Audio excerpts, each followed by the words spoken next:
Hello aspirants, welcome to Easy Aspire, daily news analysis of the Hindu. Today the date is 28 May, so let's get started. First news is with respect to central government offices were locked in Manipur. अब ये आपको पता है यहाँ पर मिठाई and cookies की जो प्रॉब्लम शुरू हुई थी। अच्छा बाय द वे आप में से कुछ बच्चों के साथ प्रॉब्लम ये है कि वो बहुत जल्दी प्रिपरेशन स्टार्ट करना चाहते हैं। लाइक कुछ बच्चे हैं 2027 की तैयारी करनी है, किसी को 28 में अटैम्प्ट देना है, but they want to prepare from now. But personally I would suggest कि ज़्यादा जल्दी स्टार्ट करने से भी ultimately you end up losing the momentum और you get the mental tiredness when it is really important for you to keep yourself fresh. But ठीक है, अगर करना भी है तो make sure about one thing that अभी आप एग्ज़ाम दिमाग में ना रखें, you only Aspire for knowledge. That means you should have the awareness of whatever is happening and why they are happening. Okay, so keep yourself limited to current affairs, but this current affairs should not be exam oriented but something that gives that let you develop the understanding. Okay, that means this for 1 year you should be training yourself how to look into the national and global issues from UPSC perspective. Okay, for example अगर हम मणिपुर की issue की बात करें तो हमने अभी तक क्या जाना था, यहाँ पर लड़ाई चल रही है बिटवीन दी कुकीज़ एंड मिताई। ओके, अब जो उस वक्त यहाँ पे चीफ मिनिस्टर आते थे एन बीरेन सिंह, वो आते थे मिताई कम्युनिटी से, राइट। और उन पे ये एलिगेशन लगे कि उन्होंने मिताई के जो रेडिकल लोग थे, जो लड़के थे, उनको अलाउ किया पुलिस आर्सेनल लूटने का और फिर हथियार इस तरीके से पब्लिक के हाथों में पहुँचे और ये लड़ाई बढ़ती चली गई। नाउ ये जो कुकीज़ हैं they constitute around 48% of Christians, right, and these Meiteis they constitute around 52 to 54%। Okay, क्योंकि सेंसस हुआ नहीं है लेटेस्ट, बट माना जाता है कि ये है और ये इनकी हिंदू पॉपुलेशन है।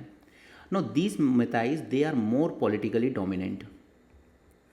Okay, and these Kukis they are Christians and they are more educated, but these people resides in the hills, जबकि ये जो मिताइज हैं they resides in the plains. Okay, now Meiteis accuse these Kukis कि ये लोग ग्रो करते हैं drugs and all those sort of things, okay, narcotics.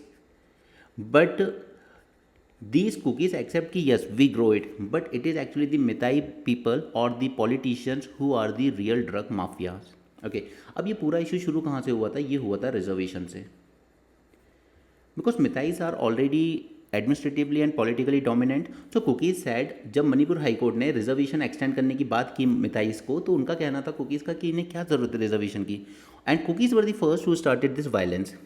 और उसके बाद मिताइज को बैक्ड बाय द पॉलिटिशियंस और चीफ मिनिस्टर हिमसेल्फ जिस तरह के एक्यूजिशंस हैं, और फिर पुलिस आर्सेनल लूटना, हथियारों का पब्लिक में पहुंचना, और फिर टोटली ब्लड बाथ शुरू हो जाना, और ऑलमोस्ट 1 ईयर तक सेंट्रल गवर्नमेंट का इस पर कोई एक्शन नहीं लेना। तो इसने यहाँ पे फॉल्ट लाइन्स इतनी ज़्यादा डीप कर दी है that it is now very difficult to keep the Manipur united. Okay, अब इसके बाद फाइनली सेंट्रल गवर्नमेंट अपनी नींद से जागती है एंड February 13 के अराउंड यहाँ पर प्रेसिडेंट रूल इम्पोज कर दिया जाता है। अब यहाँ पर जो गवर्नर है mister Bhalla, he is managing this Manipur. अब इन्होंने यहाँ पे क्या किया, यहाँ पे जो आपकी सेंट्रल आर्म फोर्सेस थी, इन्होंने कुछ वहाँ पे जो ट्रक और बसेस वगैरह चलती थी उन पे मणिपुर के जो लोगो वगैरह थे, ठीक है, जो भी मणिपुर स्टेट ट्रांसपोर्ट लिखा था उसको उन्होंने कवर अप कर दिया, उन्होंने हाइड कर दिया।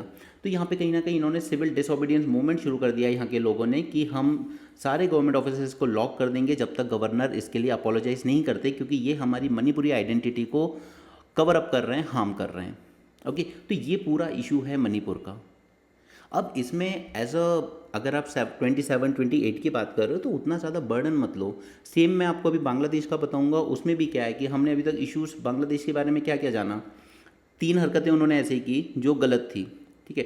पहले उनके मोहम्मद यूनिस चाइना जाते हैं, वहाँ पर वो एड्रेस कर देते हैं कि इंडिया का जो नॉर्थ ईस्ट रीजन है या लैंडलॉक्ड, उन्होंने नॉर्थ ईस्ट वर्ड भी यूज़ नहीं किया, north east India, he use the word of 7 sisters, ठीक है, लैंड ऑफ 7 सिस्टर्स, और उसको उन्होंने कह दिया कि ये लैंडलॉक है, ठीक है, जबकि वो इंडिया से कनेक्टेड है, इंडिया का ही पार्ट है। फिर दूसरी sorry, this is the first. फिर उनके रिटायर्ड आर्मी चीफ ने कह दिया दैट अगर इंडिया पाकिस्तान पर अटैक करता है तो बांग्लादेश को चाइना के साथ मिलकर इस 7 सिस्टर को वो कर देना चाहिए, सेपरेट कर लेना चाहिए इंडिया से, ठीक है, यानी कि जो हमारा चिकन नेक है उसको कट ऑफ कर देना चाहिए। फिर थर्ड हरकत वापस से मोहम्मद यूनिस ने की, जब वो नेपाल गए उन्होंने कहा कि Nepal, Bhutan, Bangladesh and these land of 7 sisters, इन सबका एक जॉइंट इकोनॉमिक डेवलपमेंट प्लान बनना चाहिए। आप कौन होते हो? इंडिया के 7 नॉर्थ ईस्ट का इकोनॉमिक प्लान बनाने वाले, ठीक है। ये 3 हरकतें इन्होंने की।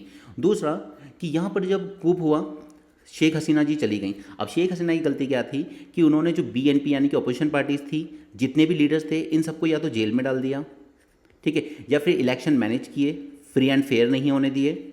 करप्शन इस लेवल का कि उनके खुद के relatives, political workers, they were actually controlling the economy, ठीक है। करप्शन और मोनोपोली इतनी हाई लेवल की थी, और ये सारे सिम्टम्स आपको इंडिया में भी दिखेंगे। फिर ये कूप होता है स्टूडेंट प्रोटेस्ट के रूप में।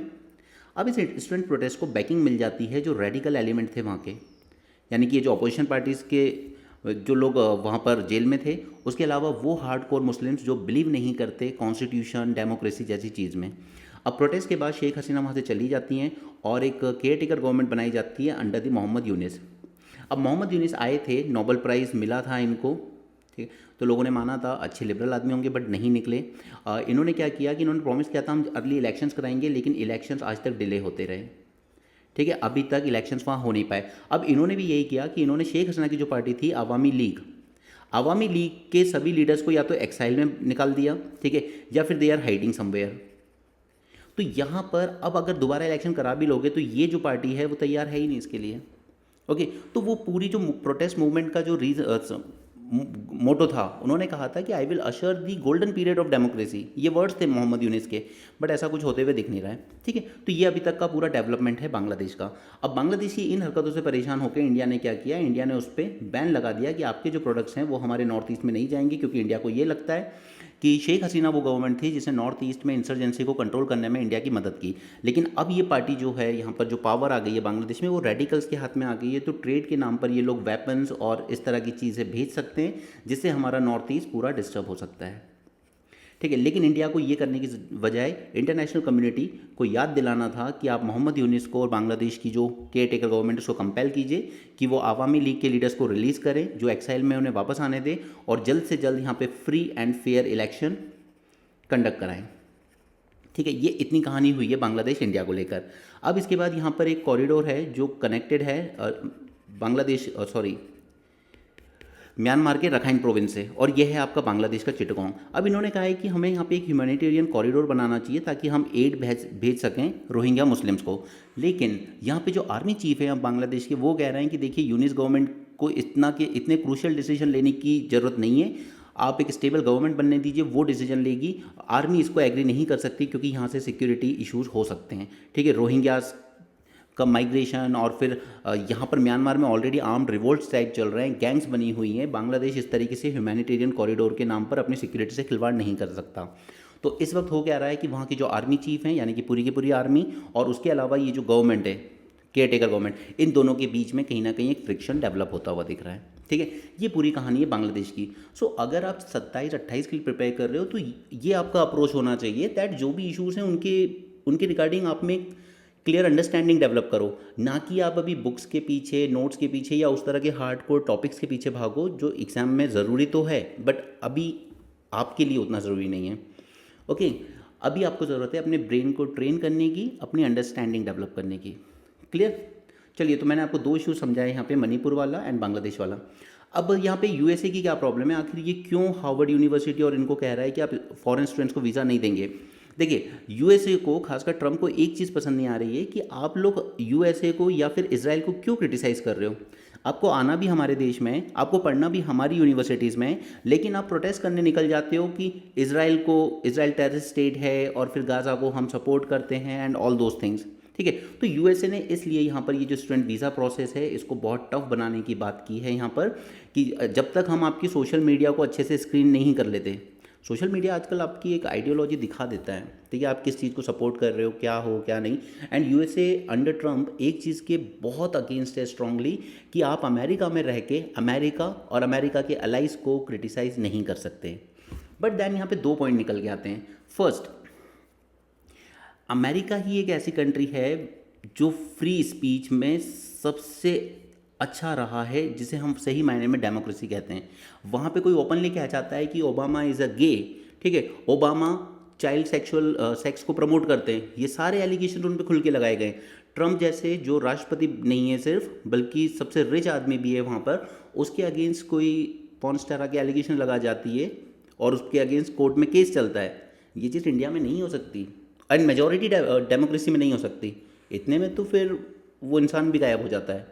ठीक है, तो अमेरिका में अगर आप ये कह रहे हो कि आप गाज़ा में देखो इस वक्त जो हो रहा है गलत तो हो रहा है, वी ऑल एग्री, लेकिन ये सारे की शुरुआत की थी हमास ने। ठीक है, इस स्टोरी को भी अभी जानेंगे। अगर आप प्रोटेस्ट करने की, लोगों को अपनी बातें रखने की ही आज़ादी नहीं दोगे तो फिर वो भी प्रॉब्लम है। ओके, ऐसा तो नहीं है कि सारे अमेरिकन ही इजरायली एक्शन से सेटिस्फाई रहें या उसको सही मानते हो। तो ये कहीं ना कहीं उनकी जो फ्री स्पीच है, और आप वर्ल्ड ओवर देखोगे तो जितने भी इस तरह की रेडिकल चीज़ें निकली हैं ये सब स्टूडेंट यूनियन से ही निकली हैं। हमारे यहाँ जब इमरजेंसी लगी थी इंदिरा जी के टाइम, तो पहला प्रोटेस्ट जो शुरू हुआ था वो गुजरात यूनिवर्सिटी से शुरू हुआ था। उसके बाद बिहार में जाके दूसरे लीडर्स ने इसको आगे बढ़ाया था, जो आगे चल के चीफ मिनिस्टर्स बने अपने अपने स्टेट के। ठीक है, चाहे वो पासवान जी हो, लालू हो, मुलायम सिंह यादव हो, ये सब स्टूडेंट लीडर्स थे उस टाइम के, इमरजेंसी के टाइम। ठीक है, तो फ्री स्पीच को इस तरीके से कंट्रोल करना इन द प्रिटेक्स्ट ऑफ कि हम आपको वीज़ा नहीं देंगे, हम आपको पढ़ने नहीं देंगे, अपनी यूनिवर्सिटी में एडमिशन नहीं देंगे, कितना सही है कितना गलत है we don't know. Okay, anyway, first issue ये रहा। सेकंड इशू है कि अमेरिका जो ग्रेट बना है वो अपनी दम पे नहीं बना है, वो बना है टैलेंट के दम पे। और टैलेंट, ठीक है, अमेरिका को कहा जाता है melting pot of talent. World का जितना टैलेंट है वो सब अपनी आप अमेरिका की तरफ खींचा चला आता है। क्यों?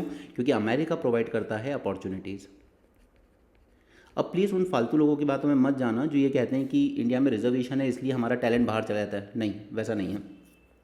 द रीज़न इज़ कि अगर आप कंप्यूटर में बहुत अच्छे हो, ओके, आप बैठे हो कहीं छोटे स्मॉल टाउन में, बट आपको पता है कि मुझे असली जो अपॉर्चुनिटीज़ मिलेगी वो मिलेगी या तो बेंगलोर में, पुणे में, हैदराबाद में एंड सो ऑन। क्यों? तो फिर आप अपने होम टाउन से क्यों नहीं कर रहे हो? आप यहाँ क्यों जा रहे हो? आप जा रहे हो क्योंकि आपको यहाँ पे ग्रोथ अपॉर्चुनिटीज़ मिलती हैं। या अमेरिका में वो फ्रीडम, वो लाइफ स्टाइल, वो सब अपनी जगह है, लेकिन करियर ग्रोथ की जो अपॉर्चुनिटीज़ है वो अमेरिका में सबसे ज़्यादा होती है, ना कि इंडिया में या किसी और कंट्री में। चाइना के लोग भी एक टाइम बहुत जाते थे, पूरा टैलेंट उधर जाता था, लेकिन चाइनीज़ ने उतनी तरक्की की आगे चल के, उनकी गवर्नमेंट ने ऐसा इकोसिस्टम बनाया कि रिसर्च में लगे हुए लोगों को लगता है कि हमारी ग्रोथ अपनी खुद की कंट्री में ही उतनी हो सकती है जितनी अमेरिका में हो सकती है। ठीक है, तो ये सब रिजर्वेशन या इस तरह की वजह से नहीं है, हमारे यहाँ पर वो ग्रोथ अपॉर्चुनिटीज़ नहीं होती हैं। अब एक साइंटिस्ट के पॉइंट ऑफ व्यू से सोचिए, आपको वर्ल्ड के बेस्ट सुपर कंप्यूटर्स कहाँ मिलते हैं रिसर्च करने के लिए? यूएसए में, चाइना में। ओके, आपको बेस्ट साथ में काम करने वाला बेस्ट टैलेंट कहाँ मिलता है? यूएसए में। अभी थोड़े दिन पहले जब आप लोग का एग्ज़ाम था, आप लोगों ने अटेंड नहीं किया होगा वो न्यूज़ एनालिसिस, उसमें साइंटिफिक कम्युनिटी ने, रिसर्चर कम्युनिटीज़ ने गवर्नमेंट को लेटर्स लिखे हैं और पिछले 6 मंथ से लिख रहे हैं गवर्नमेंट रिसर्च एंड डेवलपमेंट का फंड रिलीज़ नहीं कर रही है अपने साइंटिस्ट को। अगर एक साइंटिफिक कम्युनिटी को आगे आके ये बोलना पड़ता है कि 6 मंथ से हमारे रिसर्च फंड्स रिलीज़ नहीं किए जा रहे हैं गवर्नमेंट की तरफ से, तो फिर आप कैसे उम्मीद कर सकते हो कि इंडिया में रिसर्च ग्रो होगी, इकोसिस्टम डेवलप होगा और फिर यहाँ पे टैलेंट रिटेन होगा? नहीं होगा। ठीक है, अंबेडकर जी हो या डॉक्टर कलाम हो, इनको वर्ल्ड की बेस्ट यूनिवर्सिटीज़, बेस्ट जगह से ऑफर्स रहे, लेकिन वो थे कि नहीं, जो करना है इंडिया में ही करना है। लेकिन हर इंसान वैसा नहीं होता, खासकर आज के ग्लोबलाइज सिस्टम में। ठीक है, ग्लोबलाइज वर्ल्ड में कोई नहीं सोचता ये सब कि मैं यहीं रह के काम कर लूँ, जहाँ बेटर अपॉर्चुनिटीज़ मिलेगी वो वहाँ जाएगा। क्लियर? तो अब यूएसए यहाँ पे क्या कर रहा है? It is slowing down all international students visa processing and tightening requirements for international students. और रीज़न क्या है?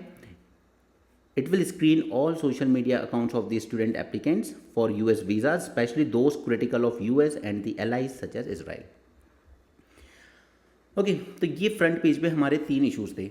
अब एक और इशू है यहाँ पे, इंडिया ब्लॉग कह रहा है कि पहलगाम जो इंसिडेंट हुआ उस पर एक स्पेशल सेशन होना चाहिए, और मैं आपको ये पहले से भी कह रहा हूँ कि ये तभी होना चाहिए था कि आखिर ये सिक्योरिटी लैप्सेस क्यों हुए। ठीक है, पहलगाम वो जगह थी जो बंद पड़ी हुई थी काफ़ी टाइम से, लेकिन इसको कुछ 6 मंथ पहले ही ओपन किया गया था। ठीक, इसलिए वहाँ पर कोई पुलिस पेट्रोलिंग हो नहीं रही थी। उसके बाद फिर यहाँ पे अपोजिशन का ये भी कहना था कि देखिए नेशनल सिक्योरिटी का इशू है, सिर्फ बीजेपी अकेली देशभक्त पार्टी नहीं है। ठीक है, करप्शन अपनी जगह है, पॉलिटिकल इश्यूज अपनी जगह है, आइडियोलॉजी अपनी जगह है, लेकिन सबने देश के लिए काम किया है। बीजेपी से पहले जब वो एग्जिस्टेंस में नहीं थी तब भी देश चला है और बहुत अच्छा चला है। लेकिन बीजेपी का ये कहना कि ऑल पार्टी मीट में प्राइम मिनिस्टर मोदी आते नहीं हैं, गवर्नमेंट ये बता नहीं रही है क्या हमारे वाकई में कोई राफेल डैमेज हुए हैं, क्या इंडिया को कोई नुकसान हुआ है, हमारे बॉर्डर एरियाज़ में, विलेजेस में, पाकिस्तान की शेलिंग में कितने लोगों की जान गई है, क्योंकि कई वीडियोस ऐसे आए लोकल्स के जो कह रहे हैं कि कई लोग मारे गए यहाँ पे पाकिस्तानी शेलिंग में। लेकिन गवर्नमेंट इस पे ना तो ओपन सेशन, चलिए ओपन सेशन भी छोड़िए, आपने एक और टर्म पढ़ा होगा पॉलिटी में, सीक्रेट सिटिंग। अगर स्पीकर चाहें तो हाउस की सीक्रेट सिटिंग बुला सकते हैं ऑल पार्टी की, कि यहाँ पे कोई मीडिया नहीं होगा, कोई इन्फॉर्मेशन नहीं दी जाएगी, लेकिन सभी पार्टी मिलके इस इशू को तो जाने कि आखिर हुआ क्या एग्जैक्टली इसमें। अलग अलग वर्जन प्रेजेंट किए जा रहे हैं दोनों कंट्रीज़ की तरफ से, लेकिन गवर्नमेंट क्या कर रही है यहाँ पे, उसने अपनी अकाउंटेबिलिटी से बचने के लिए पार्टी डेलीगेशन बना दिए, उसमें अलग अलग पार्टी के लोग बिठा दिए, 5 डेलीगेशन बनाए, 6 लोगों को मिलाया और अलग अलग कंट्री भेज दिया। Okay, just as a diverting tactics. But ज़रूरत क्या है, एक सीक्रेट सिटिंग की ज़रूरत थी ऑल पार्टी की, जहाँ पे सबको अवेयर किया जाता कि एग्जैक्टली हुआ क्या है। 96 का मैं आपको एक किस्सा बताता हूँ। 1996 ये वो टाइम था जब दाऊद इब्राहिम ने कहा था that I want to surrender. Okay, अब इस टाइम पर नरसिम्हा राव ने पूरी पार्टियों की कॉन्फ्रेंस बुलाई, सीक्रेट सिटिंग करवाई पार्लियामेंट में। उन्होंने कहा कि देखिए दाऊद इब्राहिम सरेंडर करने को तैयार है, लेकिन उसकी कंडीशन ये है कि मेरे अगेंस्ट को सारे केस विड्रॉ किए जाए, मुझे पनिश ना किया जाए। तो सभी पार्टीज ने मिलकर कहा था नहीं सर ये एक्सेप्टेबल नहीं है। ओके, कि ये सरेंडर करेगा और फिर ये प्रॉमिस करें इसको कि हम आपको एमनेस्टी दे देंगे, आपको कोई पनिशमेंट नहीं होगी, तो एक्सेप्टेबल नहीं है। लेकिन वो सभी पार्टियों का कंबाइंड डिसीजन था। आज की जो पॉलिटिक्स हो रही है स्पेशली अंडर नरेंद्र मोदी, अगर इस तरह की चीज़ें होती तो क्या एक्सपेक्ट करते हो आप, ब्लेम गेम चल रहा होता एक दूसरे पे। वो ये साबित कर ही देते कि देखिए कांग्रेस सरकार ने तो दाऊद इब्राहिम सरेंडर करना चाहता था तो नहीं करने दिया। अगर कांग्रेस ने अकेले ये डिसीजन लिया होता, बट अकेले नहीं लिया, सारी पार्टियों ने मिलकर लिया था, इसलिए ब्लेम नहीं कर सकते, अदरवाइज वो उसके लिए भी ब्लेम कर देते। तो ये जो एटीट्यूड है कि नहीं सिर्फ हमारी ही पार्टी देशभक्त है, बाकी सब पार्टी देशद्रोही है, ये ठीक नहीं है। चलिए जो आगे बढ़े, लद्दाख डोमिसाइल टैग। अब इसके लिए मैंने आपके साथ मेंस 450+ में एक सेशन किया था, ठीक है। उसमें मैंने आपको समझाया था कि लद्दाख की डिमांड क्यों है 6th शेड्यूल के लिए, और उसके लिए क्या क्या बेनिफिट्स होंगे इसको 6th शेड्यूल मिलने से, और क्या क्या चैलेंजेस आ जाएंगे, ठीक है। और मैं अब भी कह रहा हूँ ये आपको एग्जाम में मेंस में मिलेगा ज़रूर, लास्ट ईयर नहीं आया था तो अब आ जाएगा। ओके, इनकी इनकी कुछ डिमांड्स हैं। फॉर एग्जांपल, पहले हमें सेपरेट स्टेटहुड दे दीजिए, तो वो नहीं दे सकते, ठीक है, क्योंकि उतनी ज़्यादा ना तो पॉपुलेशन है। देखिए स्टेटहुड देने में एक सबसे इंपॉर्टेंट जो फैक्टर आता है ना, वो आता है क्या आप फाइनेंशियली एंड एडमिनिस्ट्रेटिवली वायबल हो, ठीक है। ये 2 फैक्टर सबसे इंपॉर्टेंट होता है। एडमिनिस्ट्रेटिव वायबिलिटी मतलब क्या यहाँ पे वाकई उतनी पॉपुलेशन है कि इसके लिए पूरा एक अलग एडमिनिस्ट्रेशन सेटअप करने की ज़रूरत है। और फाइनेंशियल वायबिलिटी से मतलब है कि क्या यहाँ पर इतनी इकोनॉमिक एक्टिविटीज़ होती है कि ये अपने आप को सेल्फ सस्टेन कर पाए ये स्टेट, या फिर हमेशा सेंटर पे डिपेंड रहेगा ग्रांट्स के लिए, ठीक है। तो स्टेटहुड तो इसका मिलता नहीं दिखता हमें। 6th शेड्यूल में इंक्लूजन करना है, लेकिन फिर 6th शेड्यूल में वही बात आ जाती है कि फिर हमने जो आर्टिकल 35A हटाया था सिटीजनशिप की रिक्वायरमेंट को लेके जम्मू कश्मीर से, इंक्लूडिंग लद्दाख भी था उस टाइम उसके पार्ट में, तो फिर वो पर्पस ही डिफीट हो जाता है। अगर हमें ऐसे ही रखना होगा कि यार यहाँ पे कोई और बाहर वाला आके रह नहीं सकता, बिजनेस नहीं कर सकता, तो फिर उसका पर्पस ही डिफीट हो जाएगा। तो ये भी होता हुआ नहीं दिखता है। जॉब रिजर्वेशन फॉर लोकल्स, हाँ ये दिया जा सकता है, क्योंकि ये सच है कि जैसा मैं हमेशा कहता हूँ यूपीपीएससी में आप अधिकतर देखेंगे कि हरियाणा के बच्चे आते हैं, एनसीआर के बच्चे आते हैं, टॉप कर जाते हैं, सेलेक्ट हो जाते हैं। लेकिन यूपी का अगर आप मेजॉरिटी डिस्ट्रिक्ट देखेंगे, उनके स्कूल की कॉलेज की हालत तो देखो आप।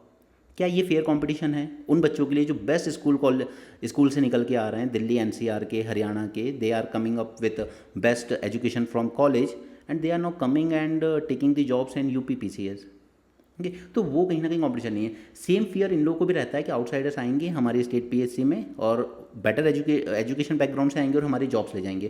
तो ये कहीं ना कहीं एक स्ट्रॉन्ग केस बनता है, हाँ जॉब रिजर्वेशन इनको मिलना चाहिए। Next is parliamentary seat each for ले एंड कारगिल। तो 2 डिस्ट्रिक्ट आती हैं लद्दाख में, ले एंड कारगिल। ले is Buddhist dominated, Kargil is Muslim dominated. दोनों डिमांड करते हैं कि हमें एक एक लोकसभा सीट दी जाए। दी जाएगी या नहीं दी जाएगी वो टाइम बताएगा, बट हाँ ये डिमांड भी कहीं ना कहीं एक्सेप्टेबल है कि चलो कर सकते हैं। So 1 and 2 these 2 demand seems to be possible, but these statehood and 6th schedule they somewhat I don't think कि ये होगा, ओके। तो चलिए यहाँ पे अब हम आपको स्टेटहुड नहीं दे सकते और 6th शेड्यूल नहीं दे सकते, लेकिन हमने आपको एक चीज़ दे दी है, आपके यहाँ पे डोमिसाइल वही कहलाएगा जो करीब लगातार 15 साल आपके लद्दाख में रहा होगा, ओके। यानी कि 2019 में सपोज कीजिए कि आप लद्दाख में थे, तो 15 साल बाद 2034 में जाके आपको डोमिसाइल सर्टिफिकेट मिलेगा कि आप लद्दाख के ही इंसान हो, ओके। तब जाके आपको वो जॉब रिजर्वेशन के बेनिफिट एंड इस तरह की चीज़ें मिलेंगी। ऐसा नहीं है कि आप जाते हो लद्दाख में सेटल हो जाते हो, सोचते हो कि वहाँ पे कंपटीशन कम है, मैं लद्दाख की पीएससी जब भी होगी, ठीक है, मतलब वो डिमांड कर रहे हैं कि हमें अलग पीएससी दी जाए, तो मैं वहाँ का निकाल लूँगा and I will get the government job. तो ऐसा नहीं है, आपको अगर यहाँ पे डोमिसाइल बनना है तो you have to be there continuous 15 years stay in the region beginning in 2019, तभी आपको वहाँ का डोमिसाइल माना जाएगा। तो इससे कहीं ना कहीं ये लोग थोड़े तो सेटिस्फाइड हैं। ये डेफिनेशन ज़रूरी इसलिए है क्योंकि इसी पे डिमांड इसी पे बेस डिसाइड होगा eligibility to apply for 5% gazetted government vacancies.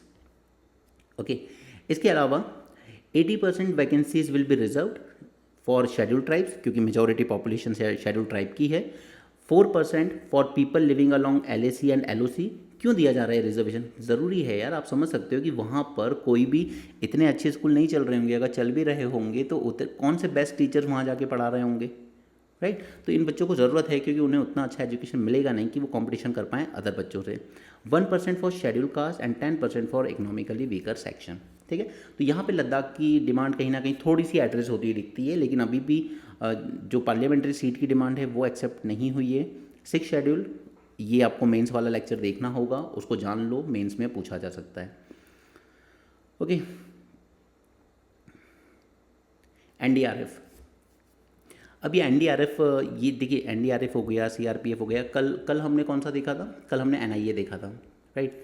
ये सारे जो छोटे छोटे टॉपिक्स होते हैं ना, ये सब आपके प्रीलिम्स में आते हैं और आप इनको अगर अभी से तैयार कर लो, दिमाग में बिठा लो, ठीक है। ये बार बार न्यूज़ में रिपीट होता रहेगा, इनको लास्ट मोमेंट के लिए मत छोड़ना कि बाद में मैगजीन के कंपाइलेशन आएंगे वहाँ से पढ़ेंगे, याद ही नहीं होंगे, ठीक है, पॉसिबल ही नहीं है।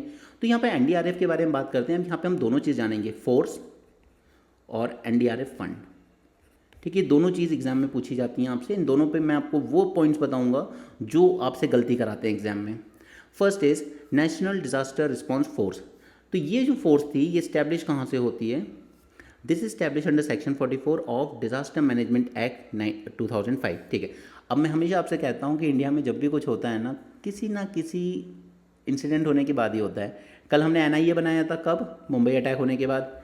2004 में हमारे यहाँ सुनामी आती है और 2005 में हम लोग लेके आते हैं डिजास्टर मैनेजमेंट एक्ट, ओके। तो यहाँ पे इसके सेक्शन 44 के अंडर में अंडर डिजास्टर मैनेजमेंट एक्ट 2005 हमने एक स्पेशलाइज्ड फोर्स बनाई है जो रिस्पॉन्ड करेगी to natural as well as man made disasters, ठीक है। नेचुरल तो हो गया सुनामी, मैन मेड डिजास्टर्स का एग्जाम्पल जैसे हमारे यहाँ हुई थी भोपाल गैस ट्रेजेडी, राइट। तो इनका रिस्पॉन्स करना, उड़ीसा में ट्रेन एक्सीडेंट हुआ था अभी, कौन जाएगा? NDRF जाएगा, ओके। इस्टेब्लिश कब हुई ये फोर्स? 2006 में 8 बटालियंस के साथ। अब ये जो बटालियंस, पहले तो इनको अभी रिसेंटली अमित शाह ने एक्सपैंड करके 16 बटालियन करवा दिया क्योंकि डिजास्टर्स भी इतने आ रहे हैं, नेचुरल भी और मैन मेड, यानी ट्रेन एक्सीडेंट्स तो हमारे यहाँ बहुत हो रहे हैं। अब इनके लिए ना अलग से NDRF के लिए कोई अलग से एग्ज़ाम नहीं होता है। इसमें जवान ड्रॉ किए जाते हैं फ्रॉम CAPF, ठीक है, यानी कि जितनी भी सेंट्रल फोर्सेज हैं, border security force, BSF, CRPF, CISF guard करता है आपके इंडस्ट्रियल इंफ्रास्ट्रक्चर को, ठीक है, जैसे आपके एयरपोर्ट्स वगैरह को, मेट्रो स्टेशंस को, जो पब्लिक सेक्टर यूनिट्स हैं, HAL, ISRO, इन सबको गार्ड करता है, ठीक है।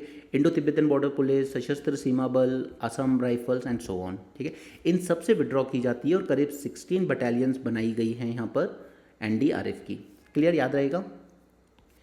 नेक्स्ट इज कि ये सिर्फ इंडिया में ही सर्विस नहीं देती है हमारी NDRF, ये कई बार मल्टीलैटरल बायोलैटरल एग्रीमेंट के अंडर इंटरनेशनल लेवल पर भी जाती है, जैसे कि अभी ऑपरेशन दोस्त हमने किया था टर्की में जब भूकंप आया था, राइट। उसी तरीके से यहाँ पे जब फुकुशिमा में डिजास्टर हुआ था, रेडिएशन लीकेज हो रहा था जापान में 2011 में, या नेपाल में अर्थक्वेक आया, तब भी हमारी जो NDRF की टीम है ये जाती है फॉर ह्यूमैनिटेरियन असिस्टेंस। क्लियर। किसके अंडर में काम करते हैं? मिनिस्ट्री ऑफ होम अफेयर्स, ठीक है। ये इतने जो मेन पॉइंट्स हैं ये आपके प्रीलिम्स के लिए काम के हैं, ठीक है। मैन मेड डिजास्टर में भी ये काम आएगा, चाहे वो भोपाल गैस ट्रेजेडी हो या ट्रेन एक्सीडेंट्स हों। नेक्स्ट है फंड के बारे में ज़्यादा चीज़ें जाननी होंगी क्योंकि ये आपसे एग्जाम में ज़रूर गलती कराएगा। पहले तो ये बनाया गया under section 46 of same act 2005, ठीक है। इसे मैनेज किया जाता है बाय द सेंट्रल गवर्नमेंट क्योंकि नेशनल है ना। इसी तरीके से स्टेट लेवल पर भी डिजास्टर रिस्पांस फंड बनाए जाते हैं जो स्टेट गवर्नमेंट मैनेज करती है, ओके। अब इसके बारे में एक बात याद रखिएगा कि ये जो फंड बनाया गया है ना, ये इमरजेंसी यूज़ के लिए बनाया गया है, यानी जैसे ट्रेजेडी हुई है तो रिस्पांस देना है, रिलीफ पहुंचानी है, रिहेबिलिटेट करना है। कभी भी ये मत सोचना कि ये कंपेंसेट करने के लिए बनाया गया है। यानी कि भोपाल गैस ट्रेजेडी में जो मरे या उनके परिवार वाले हैं, ऐसा नहीं है कि वो डिमांड कर सकते हैं कि हमें कंपनसेट कीजिए इस फंड से, या सुनामी में जो लोगों का नुकसान हुआ वो डिमांड कर सकते हैं कि हमारे नुकसान को कंपनसेट कीजिए। नहीं, एनडीआरएफ कंपनसेशन के लिए नहीं बनाया गया है, वो बनाया गया है for emergency use, emergency response, relief and rehabilitation. Okay, अब ऐसा नहीं है कि ये डायरेक्ट जनता को दिया जाएगा, नहीं, ये सप्लीमेंट करेगा अलग अलग स्टेट्स के स्टेट डिज़ास्टर रिस्पॉन्स फंड को। अगर एसडीआरएफ में पैसा कम पड़ गया, डिज़ास्टर ज़्यादा बड़ा हो गया है, तो फिर यहाँ से सेंटर इसको सप्लाई करेगा और फंड स्टेट के पास। ओके, और ये स्टेट एक रिपोर्ट देगा, फिर सेंटर उसको असेस करेगा क्या वाकई में इतना बड़ा डैमेज हुआ है, और जिसमें स्टेट का फंड कम पड़ रहा है तो फिर सेंटर यहाँ से प्रोवाइड करेगा। ओके, नेक्स्ट, ये रखा कहाँ जाता है? ये रखा जाता है पब्लिक अकाउंट में। हमने 3 अकाउंट पढ़े हैं ना पॉलिटी में, consolidated fund of India, contingency fund India and public account of India.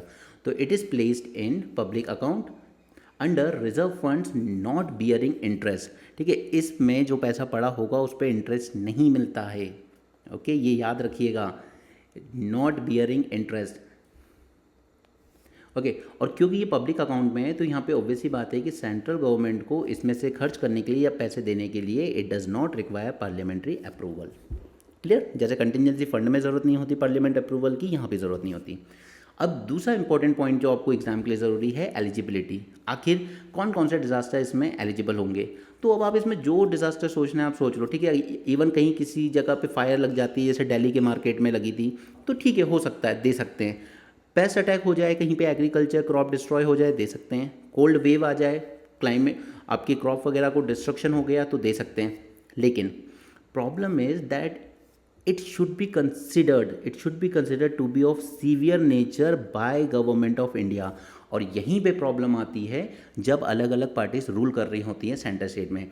जैसे वायनाड लैंडस्लाइड हुआ, ठीक है, हैदराबाद में हीट वेव आती रहती है, चेन्नई में हीट वेव आती है, फ्लड आए, तो ये सब डिमांड करती हैं सेंटर से कि आप हमें एनडीआरएफ के अंडर में से फंड दीजिए। बट सेंटर क्या कहता है? Let me assess and decide क्या ये डिज़ास्टर वाकई सीवियर नेचर के थे।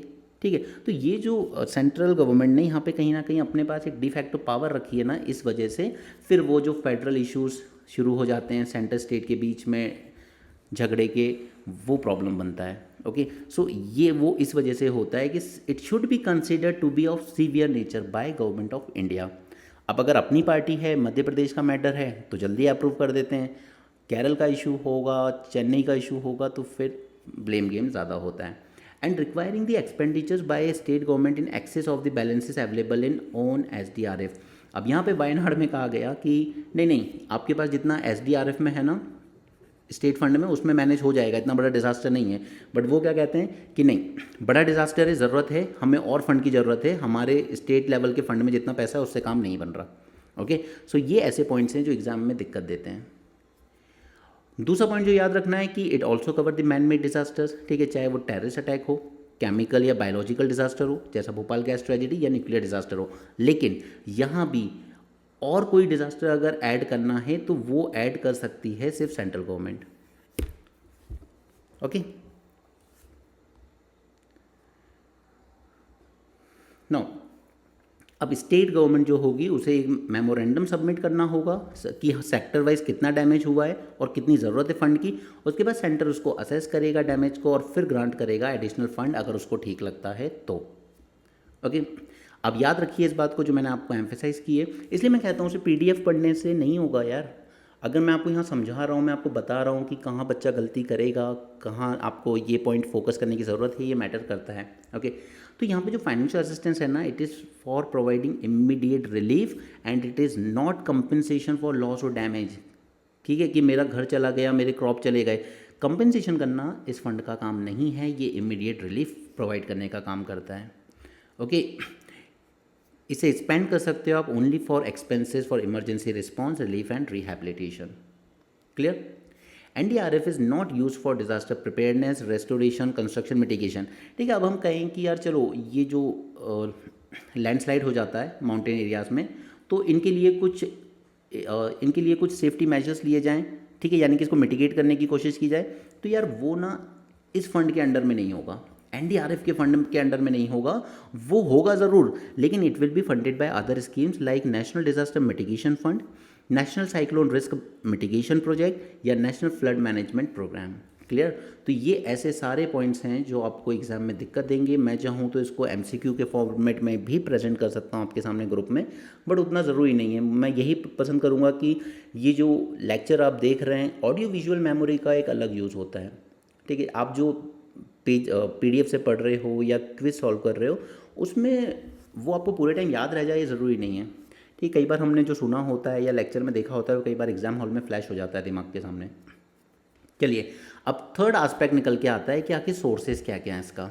पहला सोर्स तो है कि गवर्नमेंट सेस लेवी करती है, ठीक है, एक्साइज ड्यूटी पे या कस्टम ड्यूटी पे, जो कि हर साल अप्रूव किए जाते हैं बाय द फाइनेंस बिल। ठीक है, तो पहला फाइनेंस का मैकेनिज्म तो हो गया सेस लगाना। दूसरा, the requirement of fund beyond what is available under the NDRF. अब अगर एनडीआरएफ में भी जितना पैसा वो काफ़ी नहीं है तो क्या करें, तो फिर बजट से एलोकेट करवा लेना। Okay, then national executive committee of national disaster management authority take the decision on expenses. तो अब ये एक्सपेंस देना है स्टेट को पैसा या नहीं देना, ये कौन डिसाइड करेगा? ये डिसाइड करेगा हमारा नेशनल एग्जीक्यूटिव कमेटी। ओके, और यहाँ से जो भी पैसा जा रहा है उसको ऑडिट भी किया जाएगा by the CAG every year. Clear? तो ये इतने सारे पॉइंट्स हैं जो आपको क्वेश्चन के फॉर्मेट में आएगा with respect to this national disaster response fund. Clear? Leopard, अब यहाँ पे लेपर्ड को के रिस्पेक्ट में मैं वो सब नहीं करा रहा हूँ अभी, स्पीशीज़ एंड ऑल वो हम प्रीलिम्स के टाइम देख लेंगे, लेकिन यहाँ पे ना लास्ट ईयर रिपोर्ट आई थी तो उसके बारे में जान लेते हैं हम। 8% राइज देखा गया था फ्रॉम 2018 टू 22। तो फर्स्ट थिंग इज़ कि लेपर्ड का जो सर्वे होता है, जो सेंसस होता है, वो 4 साल में एक बार होता है। फर्स्ट थिंग, अब क्या निकल के आया इस सर्वे में से? तो फर्स्ट थिंग इज़ कि यहाँ पे पॉपुलेशन निकल के आई 13,000 और नंबर में हमें इंक्रीज देखने को मिला ऑलमोस्ट 8%। लेकिन यहाँ पर ये जो सर्वे हुआ था इसने सिर्फ कवर किया था 70% of leopard habitat with Himalayas and semi arid regions not included in the survey. For whatever reason Himalayas और सेमी एरिड रीजन्स को इंक्लूड नहीं किया गया था। अच्छा, पहले तो लेपर्ड का आयुसेन स्टेटस होता है वल्नरेबल, साइट्स के उसमें आता है अपेंडिक्स 1 में, और हमारा भी जो एक्ट है उसमें भी आता है ये फर्स्ट कैटेगरी में। Okay, and second thing about it कि ये स्मॉलेस्ट है among all the big cat species. ठीक है, दिस इज द स्मॉलेस्ट, और ये सभी जगह पे मिल सकता है हमें हर तरह के एनवायरनमेंट में accept desert and Sundarban.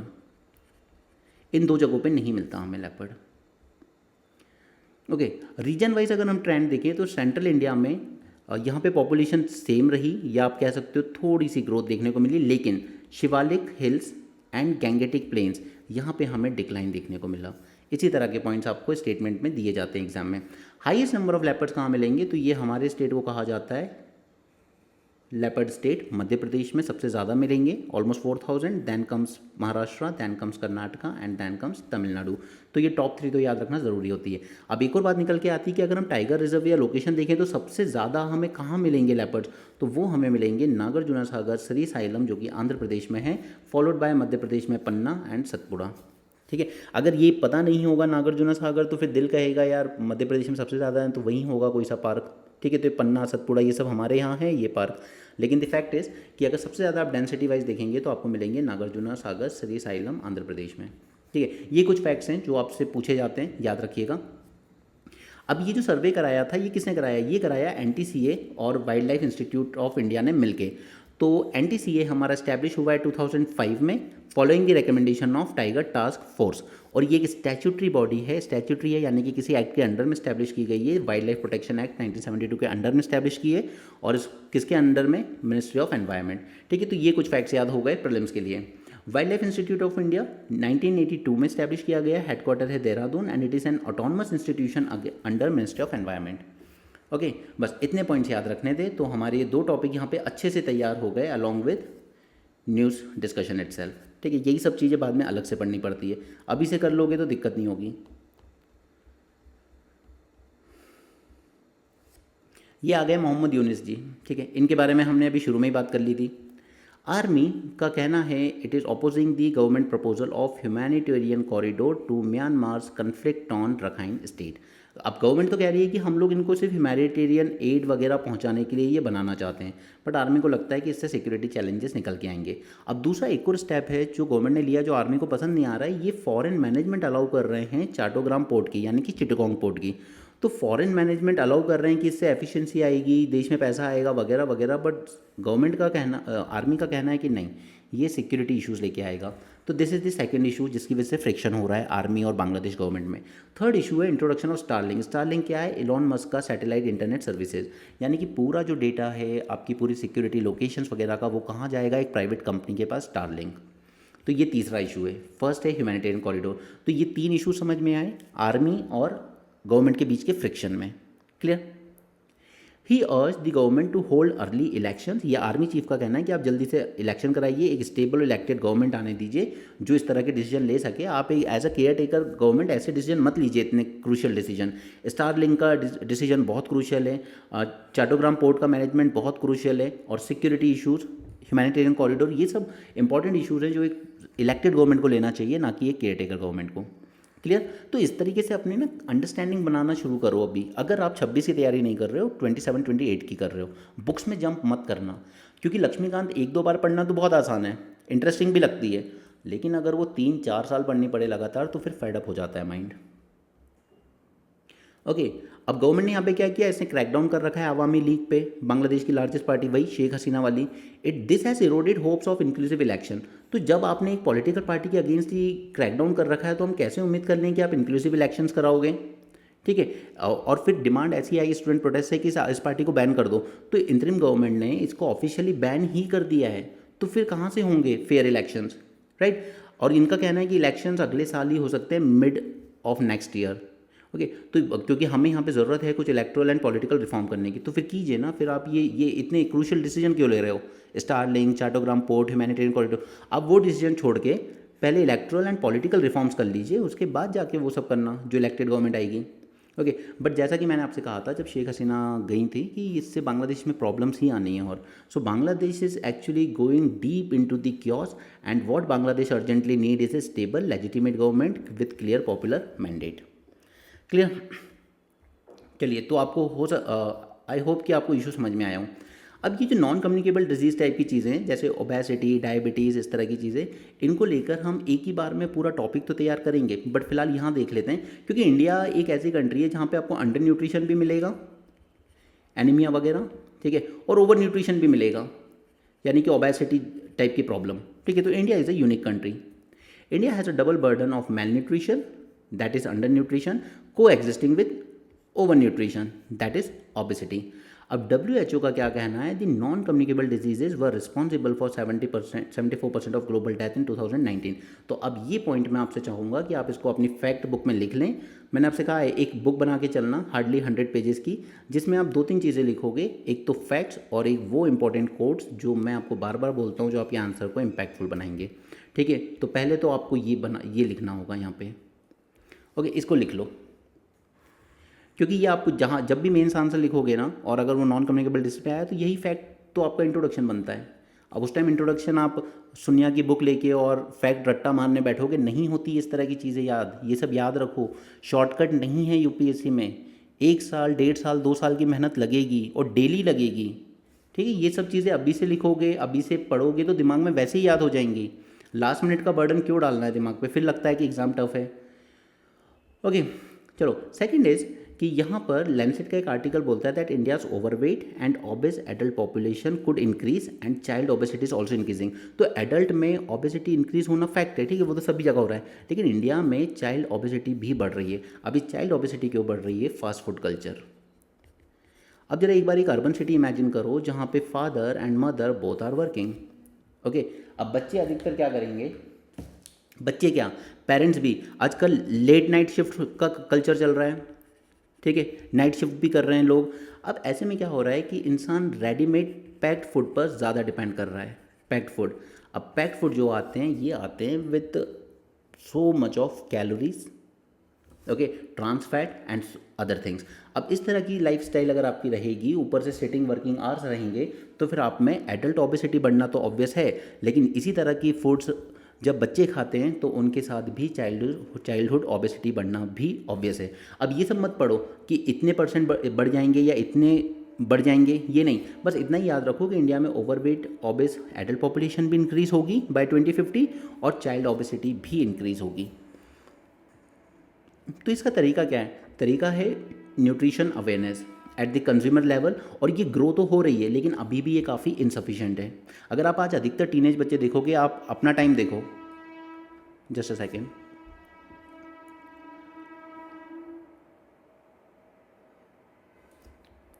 Okay, आज आप 8 to 12th क्लास के बच्चों को देख लो, आप वो कहीं ना कहीं अपनी एज से थोड़े ज़्यादा ग्रो अप दिखते हैं। अब इंडिया ने इसको अवेयरनेस बढ़ाने के लिए क्या किया? हमने ईट राइट इंडिया मूवमेंट चला ली FSSAI ने, to promote the safe healthy and sustainable food. ठीक है, दिस इज फर्स्ट थिंग जो स्टेप लिया गया। Second is FSSAI advocate labelling high fat, salt and sugar foods. अब ये बताओ कि जब बच्चे खा रहे हैं कोई चीज़, भूख लगी है या वैसे भी खा रहे हैं, कौन देखता है यार पैकेट के पीछे? वो तो thanks to YouTube and some influencers जो आजकल इस तरह की अवेयरनेस क्रिएट कर रहे हैं, पैकेट्स लाके बता रहे हैं कि इसमें कितना शुगर कंटेंट है, सॉल्ट कंटेंट है, ट्रांस फैट है। ठीक है, तो थोड़ी अवेयरनेस आ रही है, बट अगेन ये लेबल करने से काफ़ी नहीं है, सिर्फ लेबलिंग करना काफ़ी नहीं है। Okay, this is quite insufficient. ये अवेयरनेस ऐसे नहीं आएगी जब तक गवर्नमेंट रेगुलेटरी नॉर्म्स ही बहुत टाइट ना कर दे। अब इसमें हम एग्जाम्पल कोट करेंगे सऊदी अरेबिया का। अब ये एग्जाम्पल लिखो चाहे मत लिखो, बट अपने दिमाग में ज़रूर याद रखना कि सऊदी अरेबिया ने जो अपना विजन 2030 लॉन्च किया हुआ है, उसके अंडर में वो एनफोर्स कर रहा है कैलोरी लेबलिंग इन रेस्टोरेंट्स, कि आप कोई भी फूड आइटम सर्व कर रहे हो इंसान को, वहाँ पर कस्टमर को, तो ये लेबल लगाइए कि इसमें कितना कैलोरी कंटेंट है। ओके, 50% एक्साइज टैक्स लगा दिया उसने शुगर स्वीटेन बेवरेजेस पर। इंडिया तो टैक्स लगाने में सबसे आगे है, अगर लगाना है तो फिर इस तरह की चीज़ पे लगाइए ताकि बच्चे या बड़े भी ऐसे शुगर स्वीटनर्स टाइप की चीज़ें ना खाएं। ओके, इनको महंगा कीजिए। जैसे केरल सबसे पहले लेके आया था, आपको नहीं पता होगा, ठीक है, समोसे पे टैक्स। ठीक है, लेकिन वो एग्जैक्टली सिर्फ टैक्स नहीं था, वो एक्चुअली लेवी लगा रहा था ताकि लोग इस तरह की डीप फ्राइड चीज़ें कम खाएं। ओके, एंड लेवी ये 100% tax on energy drink. See, energy drinks are full of sugar and caffeine. Okay, हद शुगर कंटेंट है इनमें। लोग बहुत रूह अफ़ज़ा चल रहा था अभी थोड़े दिन पहले जब पतंजलि ने उसका कंपटीशन लॉन्च किया था, बट अगर आप दोनों को ही देखोगे ना, पतंजलि के प्रोडक्ट को भी और रूह अफ़ज़ा को भी, they have more than 90% sugar, उसमें और कुछ है ही नहीं शुगर के अलावा। ओके, तो ये जो सऊदी अरेबिया का एग्जांपल है, इसको आपको कोट करना होगा अगर आप नॉन कम्युनिकेबल डिजीज़ पे आंसर लिख रहे हो, कि हमें इस तरह की रेगुलेटरी नॉर्म्स एनफोर्स करने होंगे, सिर्फ अवेयरनेस से नहीं होगा ये। It has also instituted sodium limits in the process foods. उसने ऑलमोस्ट एलिमिनेट कर दिया है ट्रांस फैट को। ठीक है, ट्रांस फैट वो होते हैं जो आपके चेहरे पर रिंकल्स लेके आते हैं। जब आप डीप फ्राइड फूड्स वगैरह खाते हो, वो फ्री रेडिकल रिलीज़ करते हैं आपकी बॉडी में और आपकी एजिंग तेज हो जाती है, रिंकल्स आना और तेज हो जाते हैं। ठीक है, अब हमारे यहाँ आप देखिए कि एक सुबह ऑयल यूज़ होता है, फिर दिन भर उसमें समोसे बनेंगे, उसमें छोले भटूरे बनेंगे, शाम तक जाते जाते वो पूरा एकदम काला सा हो जाता है। ओके, लेकिन जैसे जैसे इसमें, और इसी के लिए फिर एक रोको अभियान चलाया FSSAI ने कि जिनमें इसमें कंटेंट 25% बढ़ जाए, ठीक है, उसको फिर दोबारा यूज़ नहीं करोगे। बट हमारे इंडिया में इतनी छोटी छोटी दुकानें हैं, ठेले हैं, कौन मान रहा है यार इन चीज़ों को? ठीक है, कोई नहीं मानता क्योंकि एनफोर्समेंट बहुत बेकार है हमारी। सऊदी अरेबिया में आप एनफोर्समेंट देखिए, दुबई में आप गोल्ड लेके निकल जाओ। अभी एक वीडियो आया था, उसमें एक इंसान कांच का बॉक्स जैसा डोमिनोज का बैग होता है, वैसे बैग में गोल्ड प्लेट्स रख के ले जा रहा है। दुबई में नहीं होती चोरी, रेगुलर नॉर्म्स इतने टाइट है वहाँ के। ओके, तो हमें क्या करने की ज़रूरत है? ये सऊदी अरेबिया का एग्जांपल ज़रूरी है, बट ये सारे स्टेप हमें भी लेने की ज़रूरत है। And its success lies in coherence of its strategy integrating the health with regulatory oversight, industry compliance and civic engagement. मगर हम क्या कर रहे हैं? हम सिर्फ सिविक एंगेजमेंट पे वर्क कर रहे हैं कि अवेयरनेस बढ़ा रहे हैं, ठीक है, ये सारे मूवमेंट चला के, लेकिन हम लोग ना तो हेल्थ को प्रायोरिटी दे रहे हैं गवर्नमेंट के पॉइंट ऑफ व्यू से, ना तो रेगुलेटरी ओवरसाइट हमारा स्ट्रॉन्ग है। हमारे कितने ही प्रोडक्ट्स आप देख लो नकली बिक रहे हैं, खुल के बिक रहे हैं। ठीक है, अगर FSSAI स्ट्रॉन्ग नॉर्म्स लगा देना, पतंजलि बंद हो जाएगा पूरा। इतने घटिया प्रोडक्ट्स हैं पतंजलि के, बट बिक रहे हैं। एंड इंडस्ट्री कंप्लायंस, इंडस्ट्रीज को डर इसलिए नहीं, उनको पता है ये कंप्लायंस नॉर्म्स ऐसे ही चलते रहते हैं। ठीक है, तो ये पूरा बॉक्स आप अगर अपने नोट में ऐड करके रखेंगे तो ये आपके लिए अच्छा होगा, ये आपको बाद में आंसर लिखने में मदद करेगा। क्लियर? चलिए आगे बढ़ें हम।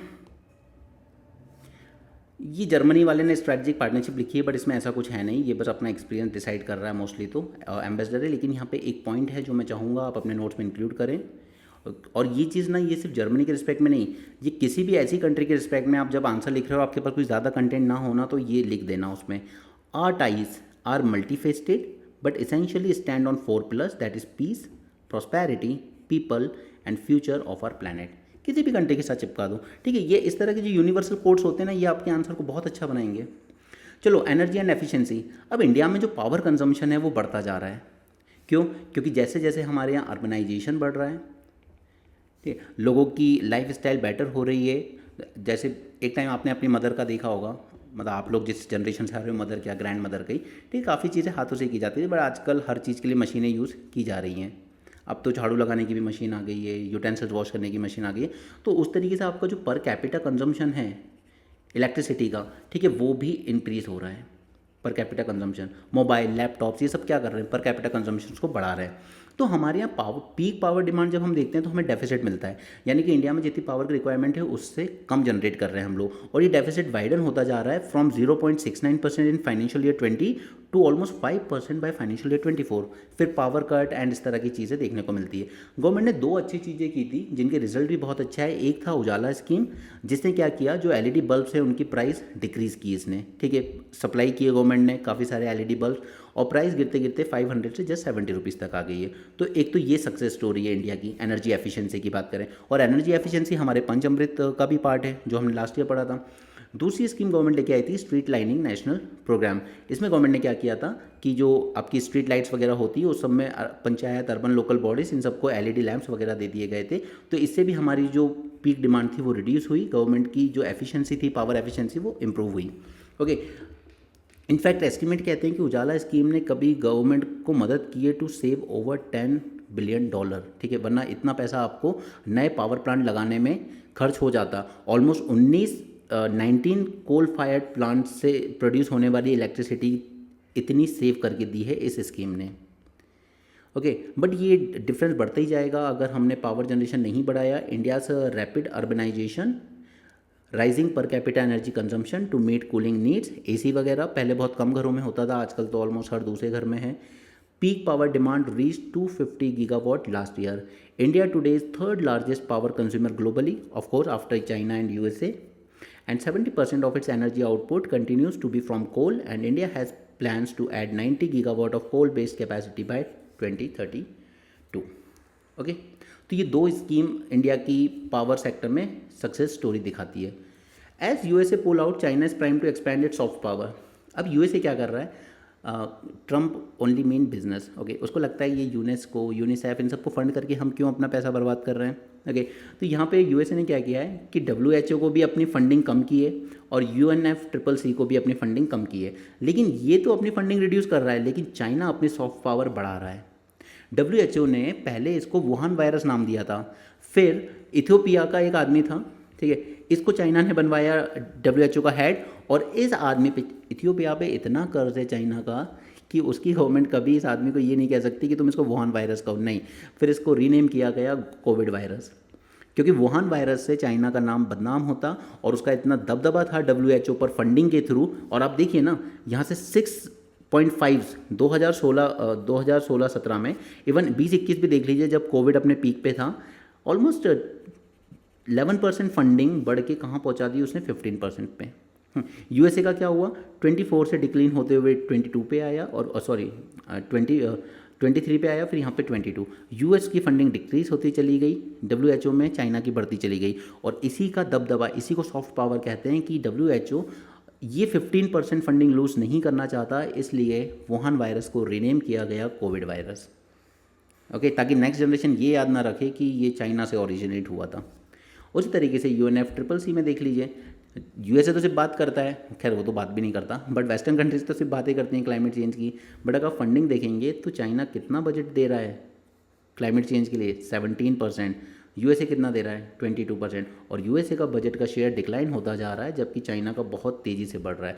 इसे कहते हैं सॉफ्ट पावर, ठीक है। अब वो फ्रेशर बच्चे जिन्होंने अभी से प्रिपरेशन स्टार्ट ही कर रहे हैं, इनको सिर्फ ये सब चीज़ें ही जाननी है कि चाइना कैसे कैसे अपनी डिप्लोमेटिक, अब देखिए एक तो मिलिट्री पावर हो गई, एक इकोनॉमिक पावर हो गई, बट मैं जो कह रहा हूँ आपको काफ़ी टाइम से कि चाइना अपनी डिप्लोमेटिक पावर बढ़ाता जा रहा है, ठीक ठीक है, उसने सबसे पहले क्या किया, ईरान सऊदी अरेबिया के बीच में डिप्लोमेटिक रिलेशन रिस्टैब्लिश करवा दिए, राइट। फिर उसने क्या किया कि यहाँ पर म्यांमार में जो अलग अलग आर्म्ड ग्रुप्स लड़ रहे थे, इन सबके बीच में एक सीज़ फायर करवा दिया। ओके, तो ये इसकी सॉफ्ट पावर का ही पार्ट है। एक टाइम पे USA was trusted for all these mediation, but आज चाइना वो सब चीज़ें करवा रहा है।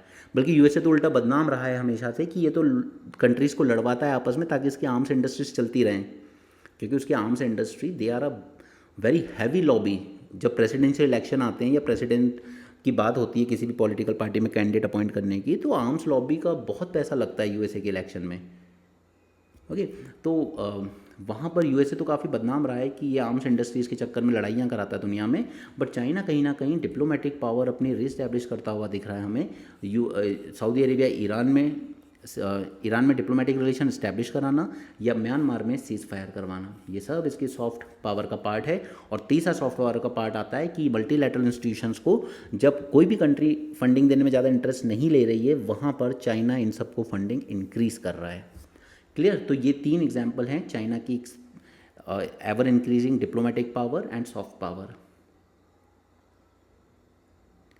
चलो, अब ये जो मानसून बारिश जो अभी होने लगी, इनके पीछे 2-3 फैक्टर रिस्पॉन्सिबल है, जिसमें सबसे इंपॉर्टेंट फैक्टर है MJO.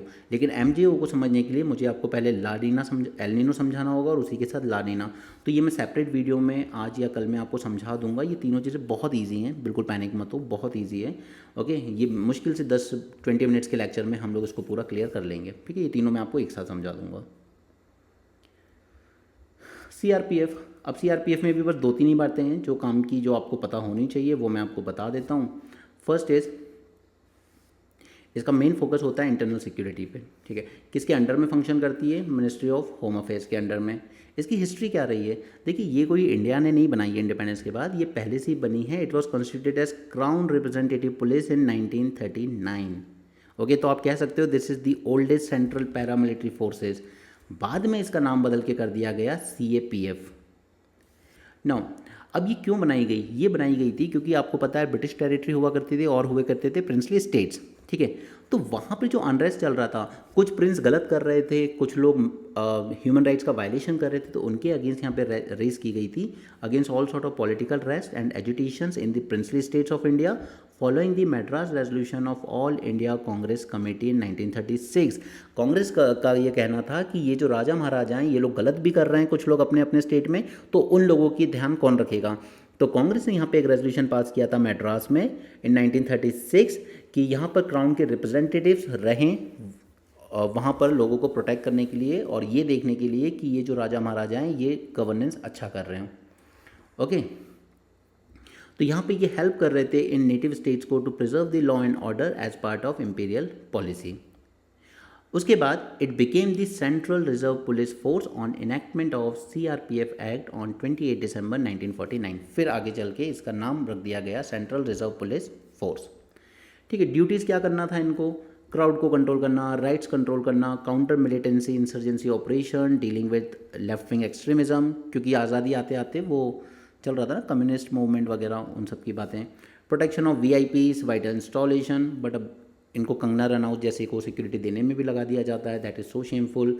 Fighting aggression during war time, participating in UN peace keeping mission, rescue relief operation at time of natural calamities. ठीक है, ये सारे फंक्शन हैं इनके। अब अपना ईगो हर्ट मत कर लेना, डोंट गेट अ फेमिनिस्ट कि आपने कंगना रनौत को प्रोटेक्शन देने पे गलत क्यों कहा। मैं गलत नहीं कह रहा हूँ, मैं इसलिए कह रहा हूँ क्योंकि इंडिया ने पिछले 20-30 साल में काफ़ी सारे अपने न्यूक्लियर साइंटिस्ट लूज़ किए हैं। क्यों? Through attacks. ये जो कोवर्ट ऑपरेशन होते हैं bye security agencies, ISI and others, ये इस तरीके से कई बार इंडिया के न्यूक्लियर साइंटिस्ट, बायोटेक्नोलॉजी साइंटिस्ट को हार्म करती है, उनको मारती है, ताकि इंडिया के न्यूक्लियर प्रोग्राम को डिरेल किया जा सके। और थोड़े बहुत नहीं, हमने करीब ऑलमोस्ट 250 से ज़्यादा न्यूक्लियर साइंटिस्ट सिंस 1990s इस तरह की एक्टिविटीज़ में लूज़ किए हैं। तो हमें इन साइंटिस्ट को सिक्योरिटी देने की ज़रूरत है, ना कि कंगना रनौत जैसों को। Okay, so don't be a feminist, मेरा मतलब यहाँ पे इस चीज़ से था। चलिए, एम का फाइटर। अब आपको पता है कि पाकिस्तान को चाइना क्या दे रहा है, 5th जनरेशन फाइटर प्लेन्स। हम भी बनाना चाहते हैं। ठीक है, आपको याद होगा हमारे पीएम मोदी जी यूएसए गए थे, वहाँ से वो जनरल इलेक्ट्रिक के इंजन्स की डील करके आए थे कि हमें ये इंजन्स दे दीजिए, इससे हम इंडिजिनसली अपने 5th जनरेशन फाइटर प्लेन बनाएंगे। ओके, बट इनको बनने में बहुत साल लगेंगे। हम 2024 से निकले हैं अभी, आप ये मान लीजिए कि इन्होंने खुद टाइमलाइन दी है 2034 तक बना लेंगे, बट ये बनते बनते 2044 आ जाएगा, जैसा कि हम लोग इंडिया को जानते हैं। और ये मैं मजाक नहीं कर रहा हूँ, पहले हमने 2022 तक टाइमलाइन रखी थी कि हमारे यहाँ हाई स्पीड बुलेट ट्रेन चल जाएगी, अब उसकी टाइमलाइन बढ़ा के कर दी गई है 2030। ओके तो हम इंडियंस के साथ ये प्रॉब्लम है, हम लोग टाइम पे कवर नहीं करते हैं प्रोजेक्ट। और सिर्फ हम लोग अपनी कंट्री के प्रोजेक्ट ही नहीं, इवन जैसे IMT ट्राइलेटरल हाईवे बनाया था, कभी आज तक कंप्लीट नहीं कर पाए हम। इसलिए अब हम पे ना तो थाईलैंड भरोसा करता है, ना इंडोनेशिया भरोसा करता है, कोई नहीं करता। श्रीलंका मालदीव्स भी नहीं करते। उनका ये कहना है कि इंडिया प्रोजेक्ट डील साइन तो करता है, बट इसके इम्प्लीमेंटेशन टाइम बहुत पुअर है, बहुत साल लग जाते हैं इसको कवर करने, जबकि China with in time limit complete करके दे देता है। इसलिए आप देखिएगा इंडोनेशिया में बुलेट ट्रेन या मेट्रो ट्रेन ऐसे ही कोई प्रोजेक्ट था जो चाइना ने कंप्लीट करके दिया है अभी। Okay so this will be the 5th generation fighter plane, advance medium combat aircraft. ठीक है, इंडिजिनसली बना रहे हैं हम इसको। तो जैसे इस बार प्रीलिम्स में स्टेटमेंट आया था कि जर्मनी के साथ मिलकर बनाया है कवच सिस्टम, नहीं, ये भी हम इंडिजिनसली बना रहे हैं। China has already fielded 2 5th generation fighters and is set to supply 40 J-35 to Pakistan. Okay अब याद क्या रखना है, ये ट्विन इंजन है, सिंगल इंजन नहीं, डबल इंजन। राफेल हमारा सिंगल इंजन है। स्टेल्थ एयरक्राफ्ट है, स्टेल्थ यानी कि इसको कैप्चर करना उतना आसान नहीं है, मतलब इसको रडार में पकड़ना उतना आसान नहीं होता है। फर्स्ट प्रोटोटाइप बन के तैयार हो जाएगा बाय 28-29। प्रोडक्शन एक्सपेक्ट करेंगे हम लोग 32 से शुरू होना, और इंडक्शन हो सकता है 2034। लेकिन तेजस का एक्सपीरियंस भी हमारा दिखाता है कि हम as long as 30 years delay कर सकते हैं प्रोजेक्ट को। ठीक है, हमने तेजस में भी यही अचीवमेंट करके दिखाई है। एनीवे इसके 2 वेरिएंट बनाए जाएंगे, MK1 MK2। MK1 में हम यूज़ करेंगे जनरल इलेक्ट्रिक का इंजन जो USA से साइन करके आए थे मोदी जी डील। ठीक है, उसके अलावा और MK2 में और पावरफुल इंजन यूज़ करेंगे जो हम लोग को डेवलप करेंगे इन पार्टनरशिप विद सरान ऑफ फ्रांस। ठीक है, तो सेकंड वाले में हम को डेवलप करेंगे। अभी के लिए तो हम जनरल इलेक्ट्रिक USA से इंजन डायरेक्ट परचेज कर रहे हैं। क्लियर, यही सब पॉइंट्स हैं जो प्रीलिम्स में आजकल वो आपसे पूछ रहा है और पेपर टफ लग रहा है। टफ लगने की वजह यही है कि इस तरह के पॉइंट दिए जा रहे हैं जो आपकी कोचिंग की मैगजीन्स उतना ज़्यादा कवर नहीं करती हैं, और करती भी हैं तो एक मैगजीन पढ़ के आप कितना याद रख लोगे यार, एक लिमिट होती है। यहाँ पे आप जब धीरे धीरे चीज़ें पढ़ोगे, याद करोगे, वो अलग चीज़ होती है, याद हो जाती हैं ईजिली। चलो यहाँ पे माउंट खांगचेंजोंगा कहाँ है, सिक्किम में। अब इसमें यहाँ पे इनका ये कहना है कि यार ये नेपाल साइड से ना जो माउंटेनर्स हैं ये चढ़ के आ जाते हैं, लेकिन हम लोग इसको बहुत ही सैक्रेड मानते हैं इस पीक को। तो ये चाहते हैं कि हमारी इंडियन गवर्नमेंट नेपाली गवर्नमेंट से बात करे कि आप इस तरीके से टूरिस्ट को इस पे पैर मत रखने दो, this is very sacred for Sikkim people. Okay, इसकी सैंक्टिटी मानते हैं वो खांगचेंजोंगा, और ये वर्ल्ड का 3rd हाईएस्ट पीक है। ठीक है, नेपाल सिक्किम बॉर्डर पर। सेंटर रिस्टोर दिस स्कीम, अब ये बहुत ज़रूरी भी थी क्योंकि ये हमने USA के दबाव में बंद कर दी थी कि अब पहले तो मैं बताता हूँ स्कीम होती क्या है। स्कीम होती ये है कि सपोज़ मैंने कोई प्रोडक्ट बनाया और उसको एक्सपोर्ट कर दिया। ठीक है, अब मैंने एक्सपोर्ट किया, जब मैंने ये प्रोडक्ट बनाया तो यहाँ पे क्या हुआ कि इसमें कई तरह के मैंने टैक्स भरे होंगे, कई तरह की ड्यूटीज़ भरी होंगी। ठीक है, तो ये मेरे फाइनल प्रोडक्ट में ऑलरेडी कॉस्ट बढ़ चुकी है। तो सपोज़ कीजिए कि मैंने 100 रुपये का प्रोडक्ट बनाया, इसमें 30 रुपीज़ के मैंने इस तरह के टैक्सेस भरे थे। ओके, लेकिन अब मेरा प्रोडक्ट वहाँ जाके एक्सपोर्ट मार्केट में कॉम्पीट नहीं कर पा रहा है ग्लोबल मार्केट में, क्योंकि दूसरी कंट्रीज़ का प्रोडक्ट 60 रुपीज़ में आ रहा है से, या 70 रुपीज़ में आ रहा है, तो मेरा प्रोडक्ट कौन खरीदेगा। तो गवर्नमेंट इसमें ये कहती है काम करो, आप 100 रुपये का ही बेचो इसको, 30 रुपीज़ आपको गवर्नमेंट रीइम्बर्स कर देगी। ये जितनी टैक्स और ड्यूटीज़ आपने भरी होगी ना, ये आपको रीइम्बर्स कर दिया जाएगा। यानी कि मेरी टोटल कॉस्ट कितनी आई अब इस प्रोडक्ट पे, सिर्फ 70 रुपीज़, राइट। तो अब मेरा प्रोडक्ट वहाँ जाके जब 70 रुपीज़ में बिकेगा तो वो कॉम्पीट कर पाएगा। ठीक है, या तो मैं ज़्यादा महंगा बेचूं फिर अपनी पूरी कॉस्ट रिकवर करके, या फिर गवर्नमेंट मुझे ये रीइम्बर्स कर दे ताकि मेरा प्रोडक्ट चीप होगा, एक्सपोर्ट मार्केट में कॉम्पीट कर पाएगा। यही थी स्कीम ऑफ ड्यूटी रेमिशन, और जो हमने US के प्रेशर में बंद कर दी थी, लेकिन अब हमने इसको दोबारा रीस्टार्ट ही किया है। और सिर्फ रीस्टार्ट नहीं किया, हमने इसके बेनिफिट को और एक्सटेंड कर दिया है to the sectors also. Boosting India's export competitiveness, ये स्टेप आपको लिखने होते हैं कि एक्सपोर्ट बढ़ाने के लिए गवर्नमेंट ने क्या स्टेप लिए हैं। तो उसमें से एक स्टेप ये है, remission of duties and taxes on exported products for exporters done by advance authorisation holders, export oriented units and special economic zone. Okay, तो ये सिंगल पॉइंट से ही आपके आंसर्स तैयार होते हैं, कोई रेडीमेड आंसर नहीं होते हैं मेंस में। चलो यहाँ पे इन्होंने क्या किया, इन्होंने एक बहुत अच्छा ऑल्टरनेटिव बनाया है जिससे हम लोग जो single one time use plastic है ना, सिंगल यूज़ प्लास्टिक को टैकल कर पाएंगे। तो यहाँ पे इन्होंने एक इको फ्रेंडली मटेरियल ढूंढा है जिसका नाम है पॉलीलैक्टिक एसिड। कहाँ से प्रोड्यूस होता है? शुगर केन से प्रोड्यूस होता है। ओके, और ये ग्लोबली एक्सेप्ट किया जा रहा है to manufacture the single use plastic with a bit of policy support in India. PLA polylactic acid can replace synthetic polymer the input for single use plastic. Okay, ये याद रखिएगा। ये प्रीलिम्स में भी तो काम आएगा ही आएगा, बट ये मेंस में भी कोड करना होगा ना आपको कि हम कैसे सिंगल यूज़ प्लास्टिक को हैंडल करें। तो हम क्या करेंगे यहाँ पर कि polylactic acid eco friendly material है, इसको यूज़ करेंगे in manufacturing of single use plastic, ठीक है, ताकि ये डिग्रेड हो जाए। और दूसरा अब ऐड करेंगे कि इससे फ़ायदा हमारी शुगर केन इंडस्ट्री को भी होगा, ठीक है, शुगर केन से तो प्रोड्यूस होगा, तो वो डाइवर्सिफाई भी कर पाएंगे और ज़्यादा, वो अच्छी अर्निंग कर पाएंगे यहाँ पर। तो environment friendly as well as economic opportunity दोनों लेके आएगा। बांग्लादेश का इशू मैंने समझा ही दिया है आपको, ठीक। और ये देखिए, आप ये प्रूफ भी है उस बात का, Bangladesh top court acquit Islamist leader on death row, ठीक है, ये वो लीडर था जिसने कभी उस पाकिस्तानियों का साथ दिया था अपने लोगों को मारने में, ठीक है। तो आजकल ये सरकार पूरी तरीके से रेडिकल आइडियोलॉजी वाले लोगों के हाथ में है, तो कोर्ट का बैठा जज भी क्या कर लेगा, उसे छोड़ना ही पड़ेगा ऐसों को। जबकि शेख हसीना गवर्नमेंट ने तो मेक श्योर किया था कि इस आदमी को फांसी हो, ठीक है। तो बांग्लादेश गलत हाथों में गया है, वहाँ के लोगों को समझ में आएगा धीरे धीरे। चलो अब एक लास्ट टॉपिक बच गया, बट दिस डुगोंग, इसके बारे में कुछ पॉइंट्स यहाँ पे ऐसे दिए हैं जो आपको यहीं पे होगा। अब मैंने आपको प्रीलिम्स के टाइम दोनों चीज़ें पढ़ाई थी, एक तो डुगोंग और एक आपके ये सी ग्रासेस, ठीक है। तो पहले तो ये जो डुगोंग देख रहे हो आप, इसकी इमेज देख लो, ठीक है, ये रहा। इसको कहा जाता है farmer of sea, farmer of the sea. May 28 celebrate किया जाता है एज वर्ल्ड डुगोंग डे। और आजकल जिस तरह से पेपर आ रहा है, हमें ये सारी चीज़ें पता होनी चाहिए। First important aspect about this is the only herbivores mammal, mammal यानी जो मिल्क प्रोड्यूस करते हैं, only herbivores mammal found in India's marine ecosystem. तो ये फर्स्ट पॉइंट हो गया। सेकेंड, इसको हम सी काऊ भी कहते हैं। ये डिस्ट्रीब्यूटेड है through out the Indo Pacific region. ये हार्बीवोर्स हैं तो ऑब्वियसली बात है ग्रास पे डिपेंड होंगे, तो ओशन में हमें एक इकोसिस्टम मिलता है जिसे हम कहते हैं sea grass. They depend on the sea grass beds for habitat and food and are restricted to shallow waters. ये ज़्यादा हमें डीप वाटर्स में नहीं मिलते हैं, शैलो वाटर्स में ही मिलते हैं। अब ये जो सी ग्रासेज हैं, इनके 3 तरह के नाम भी हैं, ये याद रख लो। यूपीएससी इस तरह से पूछ के कहता है ये क्या है, तो Halophila, Thalassia and Halodule, these are the type of sea grasses. Okay, ऐसे ही तैयार होगा आपका नेक्स्ट अटैम्प्ट के लिए प्रीलिम्स। ओके, अब इनमें खासियत क्या है? खासियत ये है कि ये डाइजेस्ट कर लेते हैं सेल्यूलोज को, और इस वजह से इनके दांत जो हैं वो बहुत जल्दी टूट जाते हैं। लेकिन इनके पास वो टैलेंट दिया गया है कि ये रैपिडली रीग्रो भी कर लेते हैं अपने टीथ्स को। क्लियर? Next is manatees. ये भी डुगोंग जैसे ही दिखते हैं, इसी के रिलेटिव हैं। Unlike the manatees, dugongs are more strictly marine. ये ज़्यादातर पानी में ही रहना पसंद करते हैं, फ्यू मीटर डीप, ज़्यादा नीचे नहीं, शैलो वाटर में। Okay, they primarily inhabit warm waters. Dugong is a long lived species, इसकी लाइफ होती है अप टू 70 ईयर्स, ठीक है, as good as human beings.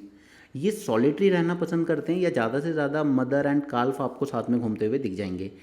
Individuals reach reproductive maturity after only 9 or 10 years and they give birth at the intervals of around 3 to 5 years. Even human beings से भी ज़्यादा इनको time interval की ज़रूरत पड़ती है, और इसका IUCN स्टेटस है वल्नरेबल। अब ये जो जितने आपने सारे पॉइंट्स देखे ना, बस यही प्रीलिम्स में स्टेटमेंट बन के आ जाते हैं, और फिर लगता है कि यार इतनी रिसर्च कौन करेगा एक एक स्पीशीज़ के बारे में। लेकिन जो न्यूज़पेपर में आ रहा है उतना करते चलो, हो जाएगा, ठीक है। बाकी मैं Indian Express, Live Mint, PIB और इन सबको आपको प्रीलिम्स एक्स्ट्रा में करवा दूंगा ऑन वीकली बेसिस। क्लियर? तो आपको वहाँ से भी कुछ मिस नहीं होगा। In 22 government of India officially announce the creation of country's first dugong conservation reserve. कहाँ पे बनेगा? पाकबे, तमिलनाडु में। और क्या है?